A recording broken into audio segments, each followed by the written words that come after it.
জিনিস বুঝতে হবে, এমএসএমই আমরা সবাই মিলি আছি, মাইক্রো স্মল মিডিয়াম একটু এন্টারপ্রাইজ। এখন মাইক্রো সেগমেন্টে যে টোটাল আইডিয়া কাকে করবে মাইক্রো, কাকে করবে স্মল, তারা এখন অনেক বড় হয়ে গেছে। তাদের মানে আপনি আর ভাববেন না যে 5 লাখ টাকা তারা বছরে ব্যবসা করে বা 10 লাখ টাকা ব্যবসা করে, তাদের 50 কোটি টাকা যাদের নিশ্চয়ই।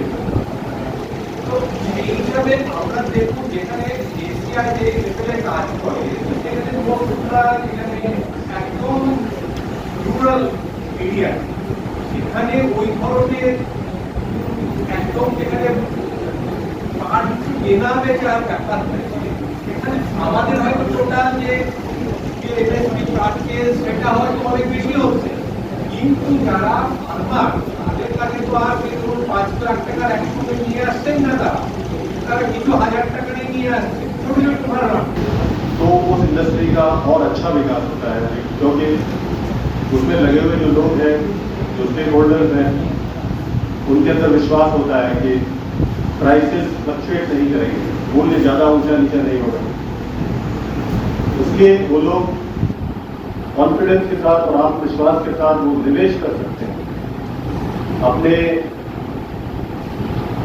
उनका जो भी भाग है सप्लाई चेन में उसको सुदृढ़ कर सकते हैं, उसको एडवांस कर सकते हैं, उसको मॉडर्नाइज कर सकते हैं। जैसे कि मिल ओनर जो है वो अपने मिल में आधुनिक मशीनें ला सकते हैं, क्योंकि अब उनको विश्वास है कि सप्लाई चेन आपकी स्टेबलाइज है। तो इसमें उसका बड़ा योगदान होगा। And of course, farmers are using it as the traditional users, the soil foil and making fencing for the temporary fencing. এখানে বলছিল যে যদি পড়ে তো ক্রপ ইন্স্যুরেন্স ফ্যাক্টরি এটা আমাদের ইন্ডিয়ার মধ্যে পড়ে না, ইভেন বাট আমরা ওয়েস্ট বেঙ্গল গভর্নমেন্টের কাছে এটা আমরা রিকোয়েস্ট করেছিলাম, আমাদের সেক্রেটারি চিঠি লিখেছিলেন রেসপেক্টিভ চিফ সেক্রেটারি স্যারের কাছে। আশা করা যায় কি respective state government is to action to enable crop insurance. এই প্রজেক্টের মাধ্যমে কি দুধ শিল্পের কোনো উন্নতি হবে এবং এই প্রজেক্টটা কি ওয়েস্ট বেঙ্গল গভর্নমেন্ট যুক্ত হয়েছে? দেখুন, এই প্রজেক্টটা যেটা আপনি আইটিআর প্রজেক্ট বলছেন, তো হ্যাঁ, আইটিআর প্রজেক্ট তো সেটাই আমি প্রথম থেকে বলছি কি অ্যাডভান্স ইকোনমিক প্র্যাকটিস ফার্মারদের শেখানো হয়।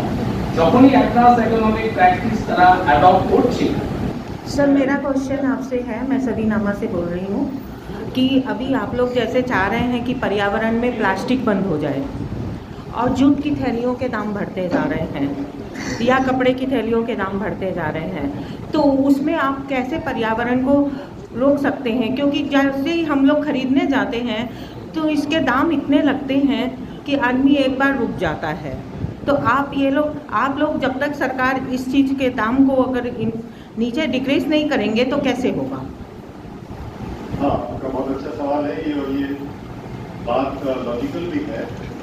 लेकिन आप देखिए कि जूट जो है ना, ये एनवायरमेंटल फ्रेंडली कमोडिटी है और ये नेचुरल फाइबर है, और इसके जो गुण हैं वो बहुत बहुत बहुत सुपीरियर है।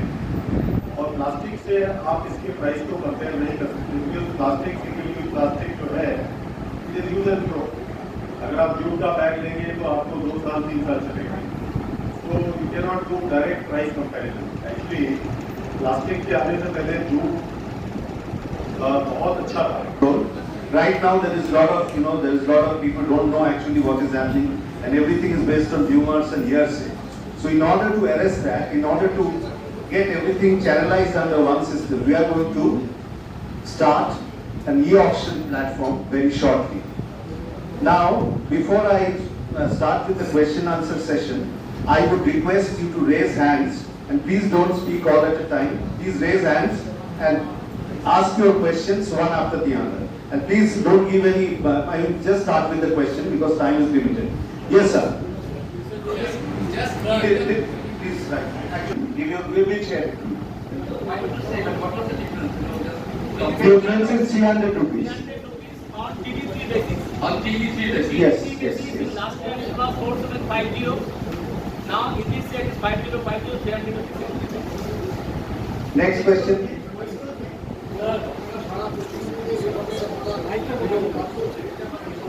হচ্ছে চাষিদের ট্রেনিং দিচ্ছে সেই ট্রেনিংটা পরবর্তীকালে কতটা সফলতা পাচ্ছে সেই বিষয়ে ভারতীয় রেলওয়ের কি রিপোর্ট আছে? দেখুন আমরা যে আমাদের স্যার জানিয়েছেন আইকেআর প্রজেক্টের মাধ্যমে আমরা চাষিদেরকে ট্রেনিং দিচ্ছি নতুন সেট ইউজ করবার জন্য, নতুন টেকনোলজি ইউজ করবার জন্য। ওটাতে একটা জিনিস দেখা যাচ্ছে যে প্রোডাক্টিভিটি বাড়ছে, যে আগে 22-23 কুইন্টাল ছিল পার হেক্টর, এখন ওটা বেড়ে 36-27 কুইন্টাল পার হেক্টর হয়ে গেছে। এবং এটা গ্রেডলি আরো আমাদের আছে যে এটা আরো বাড়বে, তো ফার্মার টেকনোলজি গুলো এটা করবে তো প্রোডাক্টিভিটি বাড়বে। মনিটরিং করতে আমাদের আমরা ফিডব্যাক দিচ্ছি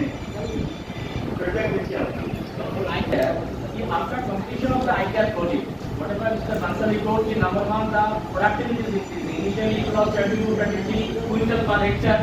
After ICAR project, it is now 27 to 30 quintal per hectare. Number one, the production is increasing. Number two, the grade improvement. So if before ICAR project, in a particular area, a particular quality, say TD6 variety or TD7 variety is produced. Now, after incorporation of ICAR project, that is the same land, the quality is improved to TD5 or TD4 land. So, जब grade का improvement हो रही है तो उनका but it is basically for the buyers and sellers. होता है कि हमारा आज का प्रेस कॉन्फ्रेंस मेनली जो jute crop year 2023-24 actually jute crop year start होती है जुलाई महीने से जून महीने, ये है जूट क्रॉप ईयर। तो 1 जुलाई यानी कल का दिन से नया क्रॉप ईयर स्टार्ट होने वाला है, इसलिए हम लोग आपका यहाँ पे आपका सहायता लेने के लिए यहाँ पे एकत्रित हुआ हूँ कि आपका मीडिया के थ्रू जो मिनिमम सपोर्ट प्राइस भारत सरकार निर्धारण किया TD3 basis middle grade basis Tossa jute का जो MSP डिटरमिन हुआ एंड उसके आगे ऑफिस ऑफ जूट कमिश्नर पिछला 15 मई ग्रेड वाइज वैरायटी वाइज जो अलग अलग MSP रेट तय किया है, वो हमारा जो बोर्ड है, जो बैनर है, बैनर में सारे लिखा हुआ। तो आपका मीडिया के through, print media, electronic media जो भी आपका है, आपका सहायता हम लोग मांग रहा हूँ कि पश्चिम बंगाल एंड देश का जहाँ पर भी जूट ग्रोइंग हो रही है, वहाँ पे सारे किसान भाई के पास ये इंफॉर्मेशन पहुँच जाए कि भारत सरकार नया MSP रेट क्या तय किया है, so that they would be aware कि JCI का सेंटर में अगर जाएगा तो उनको तो इतना रेट तो मिलना ही है। अगर JCI का सेंटर पे अगर नहीं जा पाए, कोई प्राइवेट पार्टी उनके पास जाए, तो उनके अंदर ये अवेयरनेस रहे कि JCI के पास मैं अगर जाऊंगा TD3 बेसिस जूट 5050 रुपया पर क्विंटल में मेरे को मिलने का एक संभावना है, संभावना नहीं मिलेगा ही मिलेगा। तो अगर किसी ने उससे कम रेट देने का कुछ प्रस्ताव रखे तो उन्हें उनको छोड़ के JCI के पास आएगा। इतना सहायता आपसे हम लोग मांग रहा हूँ। सेकंड थिंग है कि एटलीस्ट अगर हमारा सारा देश में टोटल 6 स्टेट में फिलहाल हमारा परचेज सेंटर है, हमारा own and rented purchase centre है, जहाँ पे फार्मर लोग आके अपना जूट बेचता है। 110 परचेज सेंटर है। इसके अलावा हमारे साथ बहुत सारे कोऑपरेटिव और फार्मर्स प्रोड्यूसर्स ऑर्गेनाइजेशन हमारे साथ जुड़ता है to extend the MSP support operation up to the rural or remote area of different jute growing plots। क्योंकि मैं बोल रहा हूँ कि हमारा 110 परचेज सेंटर देश का करीबन कोई 500 ऐसे जूट ग्रोइंग मुकाम है, 500 जूट ग्रोइंग मुकाम और ब्लॉक हम लोग बोल सकता हूँ, लेकिन सारे जगह में परचेज सेंटर खोलना पॉसिबल नहीं है।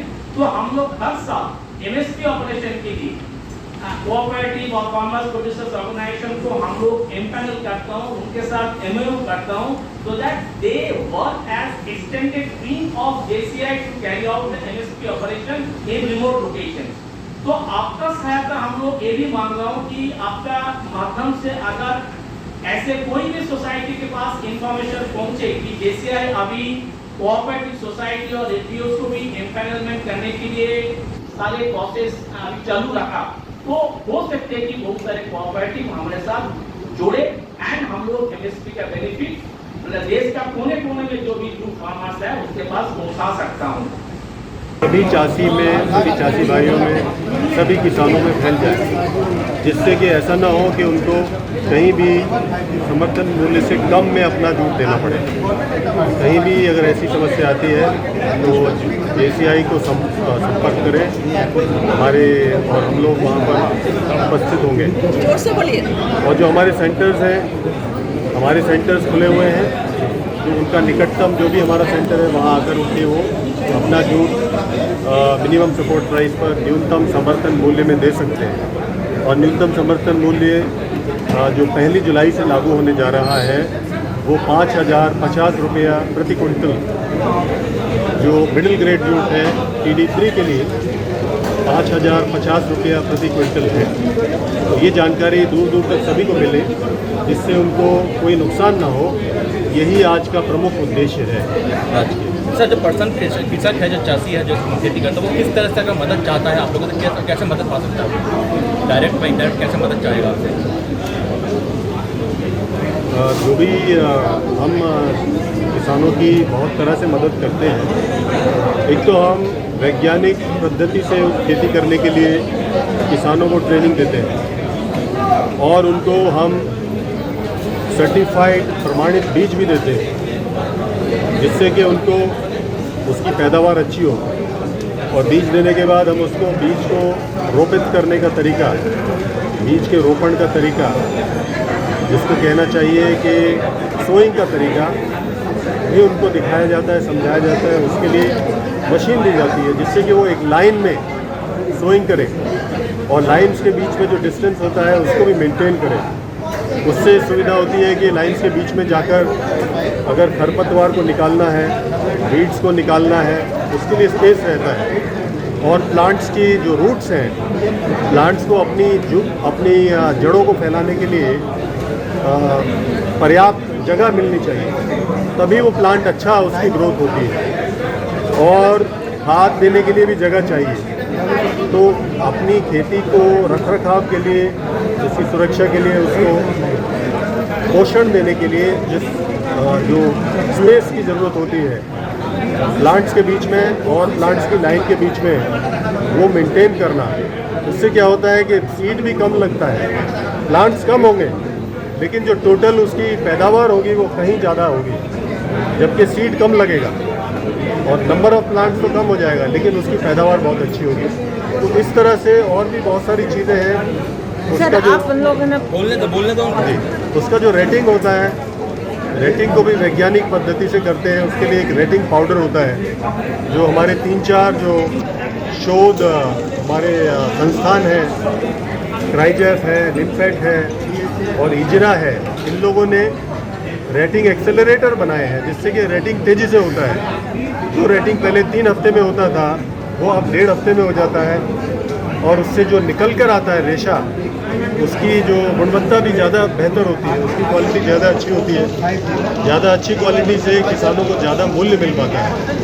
तो ये भी उनको फ्री उनको उपलब्ध कराया जाता है किसानों को आई केयर प्रोजेक्ट के अंतर्गत। वो बंगाल में भी जूट खेती का कौन से पोजीशन में आ रहा है देश भर की तुलना में? बंगाल में सबसे ज़्यादा। सर, आप लोग किसान को किस रेट में ना ये जूट प्रोवाइड करते हो, जूट के बीज? किसानों को जूट के बीज जो आई केयर का सिस्टम है, उसमें आधे मूल्य पर दिया जाता है। 65 रुपीज़ लगभग। उससे उनको क्या फ़ायदा है? वो सर्टिफाइड, एक तो वो प्रमाणित क्वालिटी का सीड होता है। अच्छा, प्रमाणिक है। दूसरे उसको सर्टिफाइड सीड है, तो उसकी क्वालिटी बहुत अच्छी होती है। उसका जर्मिनेशन 90% से ज़्यादा होता है। तो आप जितने बीज डालेंगे वो सब में प्लांट आएगा। इससे यील्ड अच्छी हो जाती है, पैदावार अच्छी होती है। और बस मुख्यतः यही है। और उसका जो फाइबर क्वालिटी है वो भी अच्छा होगा। सुनकर देखो, सुनकर देखो, सुनकर देखो जी। ममता राहुल मोदी बोले, लिखे जितेंद्र जी।